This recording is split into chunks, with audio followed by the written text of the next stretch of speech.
तन्नू एक छोटे से गांव की सीधी सादी लड़की थी। वह अपने माता पिता के साथ रहती थी। उसकी माँ मोहिनी देवी एक गृहिणी थी और पिता रामचरण मिट्टी के मटके बनाकर बाजार में बेचते थे। तन्नू की एक अजीब आदत थी, मटका खाना। यह आदत उसे बचपन में लग गई थी। हुआ यूं कि एक दिन जब उसके पिता कुछ मटके बनाकर धूप में सूखने के लिए रखे थे, तभी तन्नू ने उनमें से एक मटका उठाया, थोड़ा सा तोड़ा और उसका टुकड़ा मुंह में डाल लिया। मिट्टी की खुशबू और मटके का स्वाद उसे इतना अच्छा लगा कि उसी दिन से वह चुपचाप मटके खाने लगी। धीरे धीरे ये उसका रोज का काम हो गया, पर घर में किसी को इसकी भनक तक नहीं थी। पहली बार माँ को हुआ शक। एक दिन उसकी माँ मोहिनी देवी ने देखा कि तन्नू एक मटका लेकर कहीं जा रही है। उन्होंने पूछा, बेटा, तू मटका क्यों लेकर जा रही है? इससे क्या करेगी? तन्नू डर गई और धीरे से बोली, माँ, मैं तो बस खेलने के लिए ले जा रही हूँ। माँ ने गंभीर स्वर में कहा, बेटा, ये खेलने की चीज नहीं है। तेरे पापा ने इसे कितनी मेहनत से बनाया है। इनसे जो पैसे मिलते हैं उन्हीं से घर चलता है। तेरे पास खिलौने हैं, उन्हीं से खेल। तन्नू चुप हो गई और कुछ नहीं बोली। माँ अपने काम में लग गई और तन्नू ने फिर चुपके से मटका उठाया और कमरे में जाकर खाने लगी। मन ही मन बोली, वाह, आज का मटका तो और भी स्वादिष्ट है और खुशबू भी अलग है। वह ऐसे मटके खाती रही, रोज के रोज। कभी 2, कभी 3 तो कभी 4-5 मटके भी खा जाती थी। समय बीतता गया लेकिन उसकी आदत नहीं बदली। कुछ सालों बाद तन्नू बड़ी हो गई और उसकी शादी अनुज नाम के एक बड़े व्यवसायी से हो गई। अनुज अपनी माँ सुमित्रा जी के साथ रहता था। सुमित्रा एक सख्त स्वभाव की महिला थी। शादी के दिन जब तन्नू पहली बार ससुराल पहुंची तो सास ने उसका स्वागत करते हुए कहा, आओ बहू, आज तुम्हारा पहला दिन है इस घर में। अब से यहाँ तुम्हें मेरे हिसाब से रहना होगा। इस घर में वही होता है जो मैं चाहती हूँ।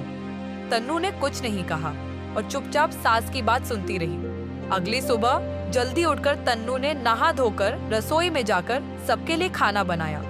जब सास ने खाना खाया तो उन्हें तन्नू के हाथ का स्वाद बहुत पसंद आया, लेकिन उन्होंने एक शब्द भी तारीफ में नहीं कहा। तन्नू को बहुत बुरा लगा और वह चुपचाप अपने कमरे में चली गई। वहां जाकर उसे मटका खाने की इच्छा हुई। उसने सोचा, थोड़ा सा मटका खा लूं क्या? बहुत मन हो रहा है, लेकिन अगर माँ जी ने देख लिया तो गुस्सा हो जाएंगी। ये सोचकर उसने छुपाकर लाए मटकों में से एक निकाला और खाने लगी। अब तो यही उसका रोज का काम हो गया, छुप छुप कर मटके खाना। एक दिन वह मटका खा रही थी, तभी सास सुमित्रा जी वहां आ गईं। उन्होंने हैरानी से पूछा, बहू, ये मटका तुम्हारे पास क्यों है? इससे क्या करती हो? तन्नू घबरा गई और डरते हुए बोली, माँ जी, मैं तो बस यूं ही देख रही थी, कुछ नहीं। सास ने कुछ नहीं कहा और चली गई। तन्नू फिर मटका खाने बैठ गई। समय बीतता गया, लेकिन तन्नू की आदत बढ़ती गई। अब तो वह दिन रात मटके ही खाती थी। एक दिन जब उसके सारे मटके खत्म हो गए तो वह बेचैन हो गई और मन ही मन सोचने लगी, अब क्या करूं?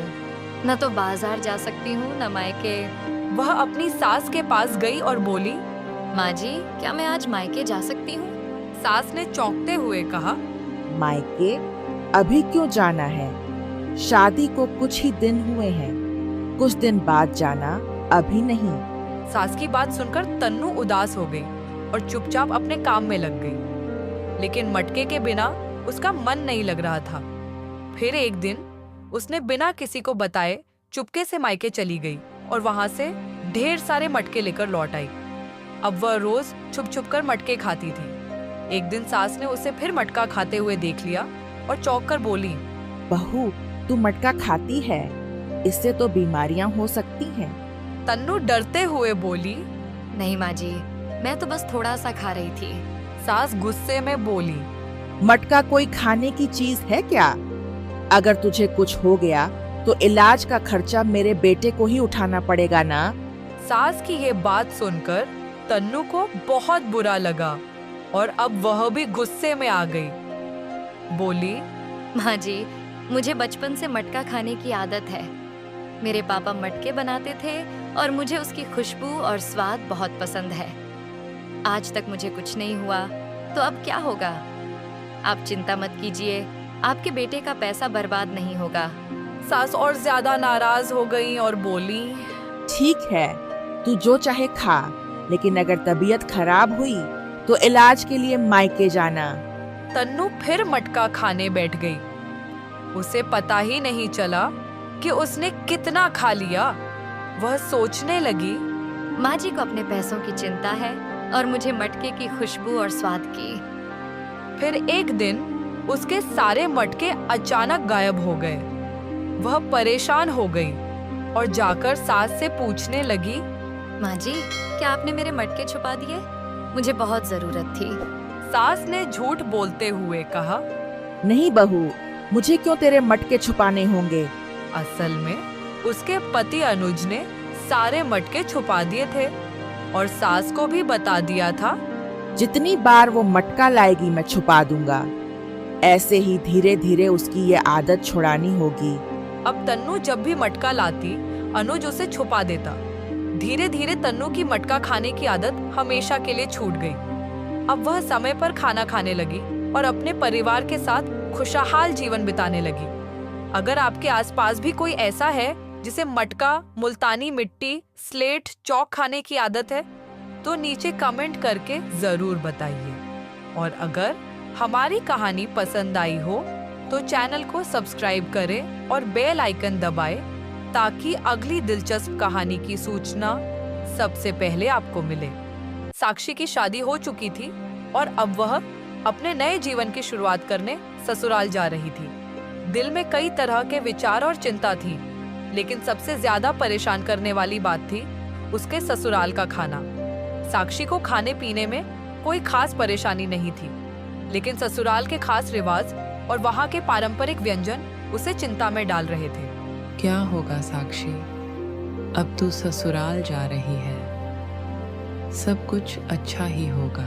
उसकी सहेली कंचन ने हंसते हुए कहा, तू क्या जानती है कंचन, ससुराल में हर बात पर ध्यान देना पड़ता है और यहाँ के खाने का तो क्या कहना। खासकर जब सास कटहल की सब्जी बनाने की बातें करती हैं। मैंने कभी यह नहीं बनाई। साक्षी ने थोड़ा हिचकते हुए कहा, परेशान मत हो, तू सब कुछ सीख जाएगी। अगर तुझे किसी चीज में दिक्कत हो तो सास से मदद ले लेना। कंचन ने उसे समझाया। साक्षी ने गहरी सांस ली और विक्रांत के साथ ससुराल के लिए रवाना हो गई। जब साक्षी अपने नए घर में पहुंची तो उसके ससुराल वाले बड़े ही गर्मजोशी से उसका स्वागत कर रहे थे। सास ने उसे कहा, आओ बहू, हम सब खुश हैं कि तुम हमारे घर आई हो। साक्षी को इस स्वागत से थोड़ी राहत मिली, लेकिन उसकी चिंता जस की तस बनी रही। वह जानती थी कि ससुराल में उसे कुछ अलग करने की उम्मीद की जाएगी। अगले दिन सुबह सुबह साक्षी ने रसोई में कदम रखा तो उसकी सास आई और मुस्कुराते हुए बोली, बहू, हमें कटहल की सब्जी बहुत पसंद है, तुम कल से इसे बनाना शुरू कर दो। ये हमारे घर का एक खास व्यंजन है। साक्षी के चेहरे का रंग उड़ गया। उसने घबराते हुए पूछा, कटहल की सब्जी? सास ने मुस्कुराते हुए कहा, हाँ बहू, यह हमारी परंपरा का हिस्सा है। तुम बनाना सीखोगी और फिर सबको खुश रखोगी। साक्षी को कटहल की सब्जी के बारे में कुछ भी नहीं पता था। उसने कभी कटहल की सब्जी नहीं बनाई थी और न ही कभी ठीक से खाई थी। उसे यह सोचकर डर लगने लगा कि अगर उसने यह सब्जी सही से नहीं बनाई तो क्या होगा। साक्षी की सास ने रसोई में आकर उसे कटहल काटने का तरीका दिखाया। ये बहुत आसान है बहू, बस ध्यान रखना, कटहल को अच्छे से काटना है और मसाले भी सही मात्रा में डालने हैं। साक्षी ने धीरे धीरे कटहल को काटना शुरू किया, लेकिन जैसे ही उसने कटहल के गूदे को देखा, उसका दिल बैठ गया। कटहल के गूदे का रंग और उसकी चिपचिपी मांसपेशियां उसे बेहद अजीब लग रही थी। कटहल के बीज और गूदा अलग करने में वह पूरी तरह से उलझ गई। साक्षी सोच रही थी। क्या करूं? मुझे तो ये समझ ही नहीं आ रहा कि इसे कैसे काटा जाए। वह बार बार काटने की कोशिश करती, लेकिन कटहल उसके हाथों से फिसल जाता। उसके हाथ गंदे हो गए थे और वह पूरी तरह से परेशान हो गई थी। क्या मैं सच में ये बना पाऊंगी? साक्षी ने खुद से पूछा। सास ने हल्के से मुस्कुराते हुए कहा, कोई बात नहीं बहू, हर शुरुआत में थोड़ी परेशानी होती है। तुम बस ध्यान रखना, धीरे धीरे काटो और मसाले सही मात्रा में डालो। साक्षी ने फिर से कोशिश की, लेकिन उसे सफलता नहीं मिल रही थी। उसकी मेहनत को देखकर सास ने कहा, देखो बहू, ये कोई मुश्किल काम नहीं है, बस थोड़ा अभ्यास चाहिए। अगर तुम्हें कोई भी परेशानी हो तो मैं तुम्हारी मदद करूंगी। साक्षी को धीरे धीरे समझ में आ रहा था कि यह कोई आसान काम नहीं है, लेकिन उसे यह भी पता था कि अगर उसने यह सब्जी ठीक से बना दी तो वह ससुराल वालों को खुश कर सकती है। लेकिन समस्या यहीं खत्म नहीं हुई थी। अगले दिन साक्षी ने कटहल को उबालने के बाद मसाले डालने की कोशिश की। उसने हल्दी, मिर्च, जीरा, धनिया और अन्य मसाले डालने की कोशिश की, लेकिन जब वह चखा तो पता चला कि सब्जी में कुछ कमी थी। साक्षी ने थोड़ी घबराहट से कहा, माँ, इसमें कुछ कमी है। सास ने चखा और कहा, हाँ, इसमें मिर्च कम है। तुम मसाले सही से डालो और ध्यान रखो कि यह थोड़ी तीखी हो। हमारे घर में कटहल की सब्जी हमेशा तीखी होती है। साक्षी ने सोचा, ये क्या करूं? मेरी सास तो हमेशा मुझे इस सब्जी को बेहतर बनाने के लिए कहती रहेंगी। कुछ दिन बाद साक्षी ने फिर से कटहल की सब्जी बनाई, लेकिन इस बार उसने खुद को और भी मेहनत करने की ठानी। वह जानती थी कि उसे कुछ खास करना होगा ताकि वह ससुराल वालों को खुश कर सके। वह हर दिन रसोई में बैठकर सब्जी बनाने का अभ्यास करती रही। धीरे धीरे उसे कटहल काटने और मसाले डालने का तरीका समझ में आने लगा। एक दिन सास ने उसकी बनाई हुई सब्जी चखते हुए कहा, बहू, आज बहुत अच्छा बना है, तुम सच में सीख गई हो। साक्षी के दिल को चैन मिला, लेकिन सास की उम्मीदें अब भी बाकी थीं। अब तुम सीख गई हो तो अगली बार मुझे ज्यादा मसाले और तीखा चाहिए। साक्षी ने सिर झुका लिया और कहा, जी माँ, अगली बार ध्यान रखूंगी। कई दिन बीत गए और साक्षी ने कटहल की सब्जी में सुधार करने के लिए कई नई चीजें ट्राई की। एक दिन उसने विक्रांत से कहा, तुम्हारी माँ को हमेशा कटहल की सब्जी पसंद आती है ना? मुझे लगता है कि अगर मैं इस बार कुछ नया ट्राई करूं तो शायद वह खुश हो जाए। क्या तुमने अब तक उनका दिल नहीं जीता? ठीक है, तुम कुछ नया ट्राई कर सकती हो, लेकिन याद रखना, सब्जी का स्वाद माँ के लिए सबसे जरूरी है। साक्षी ने सोचा, अगर मैं इस बार कुछ और मसाले डालूंगी तो शायद वह खुश हो जाए। उसने अपनी माँ से कुछ खास रेसिपी ली और एक नया तरीका अपनाया। इस बार उसने कटहल की सब्जी को और भी तीखा और मसालेदार बनाने की योजना बनाई। जब उसने सास को यह नई सब्जी पेश की तो सास ने उसकी बनाई हुई सब्जी को चखा और मुस्कुराते हुए कहा, ये तो बहुत अच्छा बना है बहू। अब मुझे लगता है कि तुम हमारी पारंपरिक रेसिपी को समझ चुकी हो। साक्षी को अब समझ में आ गया था कि रेसिपी सिर्फ एक तरीका नहीं होती, बल्कि यह एक परिवार की परंपरा होती है।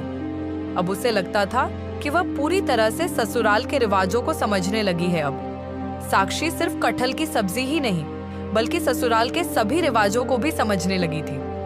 उसकी मेहनत और सास के साथ संवाद ने उसे एक सशक्त बहू बना दिया।